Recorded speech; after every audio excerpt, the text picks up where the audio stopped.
আপনি কি জানেন আপনার পরিচিত কিংবা চেনা জানা এমন অনেকের সাথেই আপনি দেখা করে ফেলেছেন, যাদের সাথে আপনি জীবিত অবস্থায় আর কখনোই দেখা হওয়া সম্ভব না। চলতি পথে আপনার প্রিয় বন্ধুটার সাথে ব্যস্ততার কারণে কথা বলতে না পেরে পরে কথা হবে বলে হাত নাড়িয়ে চলে গেছেন। এমন অনেকের সাথেই হয়তো আপনার কথা হবে পরকালে।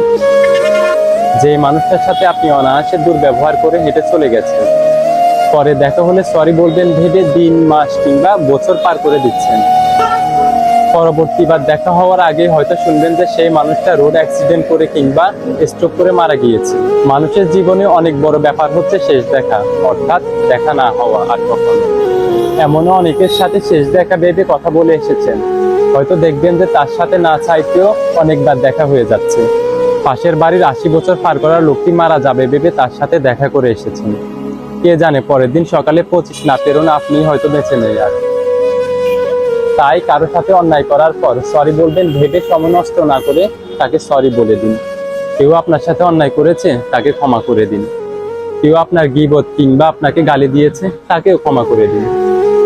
দেখবেন ক্ষমা করে দেওয়ার পরে যে প্রশান্তির নিঃশ্বাস, সেটা কেবল আপনিই অনুভব করতে পারতেছেন। বন্ধু বান্ধব কিংবা আত্মীয় স্বজন তাদের সাথে দেখা হলেও মনে সংশয় না রেখে তাদের সাথে সময় কাটান।